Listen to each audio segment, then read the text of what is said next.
দিনটা ছিল শনিবার। প্রত্যেক দিনের তুলনায় শনিবার দিনটা কিন্তু আমার অন্যভাবেই শুরু হয়, মানে একা একা। শনিবার দিন করে তো আমার বর বাড়িই থাকে না। শনিবার দিন আমার শাশুড়িমায়ের কাজের চাপটাও কম থাকে বলতে পারো, তাই আমি আর আমার শাশুড়িমা দুজনেই সেদিন একটু দেরি করে উঠি। সেদিন উঠেছিলাম ওই 9:30 10টা নাগাদ। উঠেই সুন্দর করে বিছানাটা আগে পরিষ্কার করে নিলাম। আমার অনেক আগে আমার শাশুড়িমা উঠেছে, যদিও মা ওই ঘরে চা খাচ্ছে আর আমি এই ঘরটাও সুন্দর করে পরিষ্কার করে নিচ্ছি। যতই বলো আমার বর বাড়িতে না থাকলে বাড়িটা একদম ফাঁকা ফাঁকা লাগে। আমি ওকে ভীষণই মিস করি। আমাকে জল এনে দেয়, আমাকে খাবার এনে দেয়, কিন্তু কি করা যাবে বলো, কাজ তো করতেই হবে। এরপরে ফ্রেশ হয়ে এসে জল খেতে বসে পড়লাম। আর এই জলটা সকালবেলা ও বাড়িতে থাকলে আমাকে এক গ্লাস একদম মানে ভরে খাওয়াতো। কদিন থেকে রাতের বেলা কাঠবাদাম ভেজাতে একদমই ভুলে যাই, তাই এখন সকালবেলা শুধুই খেজুর খাই।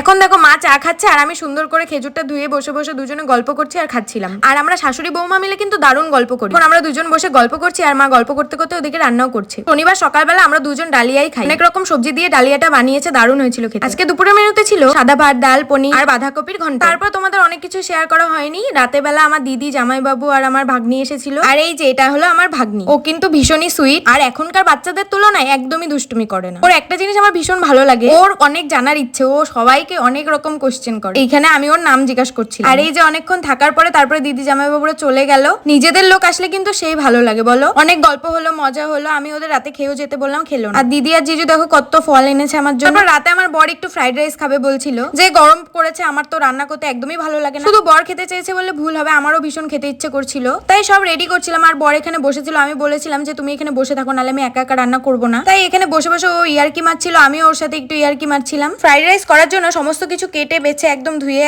পরিষ্কার করে নিয়েছি। যেহেতু আমরা অনেকদিন থেকেই নিরামিষ খাচ্ছি, তার মধ্যে শ্রাবণ মাস পড়েছে। শ্রাবণ মাস তো আমরা এমনিতেই নিরামিষ খাই, তাই মাঝে মাঝে টেস্ট চেঞ্জ করার জন্য কিন্তু একটু ভালো ভালো আইটেম না খেলে হয় না। নিরামিষের মধ্যে অনেক ভালো ভালো আইটেম আছে, যারা জানে না তাদের নিরামিষ ভালোও লাগে। আমার তো নিরামিষ খেতে দারুণ লাগে, মাছ মাংস খাওয়ার কথা মনেই পড়ে না। যাই হোক, এখন সবজিগুলো আমি ফ্রাই করে নেব। সবকিছু রেডি করা থাকলে রান্না করতে বেশ ভালোই লাগে, কিন্তু রেডি করে রান্না করতে কিন্তু খুবই বিরক্ত লাগে। আমি তো অনেক দিক থেকে বেঁচে গেছি, আমার শাশুড়িমাই সব রান্না করে। যাই হোক, এরপরে কাজু কিশমিশ গুলো দিয়ে নিলাম। এখন এই কাজু কিশমিশ গুলোকেও সুন্দর করে ফ্রাই করে নেব। আর আমি শ্বশুর বাড়িতে আসার পরে আমার শ্বশুর মশাই এসব খাওয়া শিখে গেছে। বাবা যেহেতু সুগার প্রেশারের পেশেন্ট, ওর জন্য কিন্তু আমাকে সবকিছু কম কম করে দিতে হয়। খুব একটা স্পেশাল করে বানাতে পারি না, কেননা বাবার তো সবকিছু খাওয়া যায় না। তো আজকে বাবাও খাবে বলছে। দুপুরবেলা মা পনিরের রসাটা আলাদা করে রেখেছিল রাতে ফ্রাইড রাইস দিয়ে খাওয়ার জন্য। সেটা দিয়ে আমি, আমার বর, আমার শ্বশুর মশাই খাবো। আর আমার শাশুড়ি মা কিন্তু এসব খেতে একদমই পছন্দ করে না। মা কিন্তু দুধ, রুটি, আম এইসবই ভালোবাসে। আর এইদিকে তোমাদের সাথে কথা বলতে বলতে আমার ফ্রাইড রাইসটা প্রায় হয়ে এসেছে। আর এই দেখো, এইটুকুই পনিরের রসা ছিল। আর এইদিকে বাবার জন্য প্রথমে অল্প চিনি দিয়ে কিন্তু তুলে রাখবো, তারপরে আমাদেরটার মধ্যে একটু ঘি আর চিনিটা একটু বেশি করে দেবো। যদিও বেশি মিষ্টি খেতে একদমই ভালো লাগে না, ঝাল ঝাল খেতেই বেশি ভালো লাগে আমার। তো ফাইনালি কিন্তু আমার ফ্রাইড রাইস রেডি হয়ে গেছে। আজকে অনেকদিন পরেই আমি ফ্রাইড রাইস খাবো। আমার বর আবার আমার হাতের ফ্রাইড রাইসটা খেতে খুব ভালোবাসে। বাড়িতে ফ্রাইড রাইস হলে আমি করি আর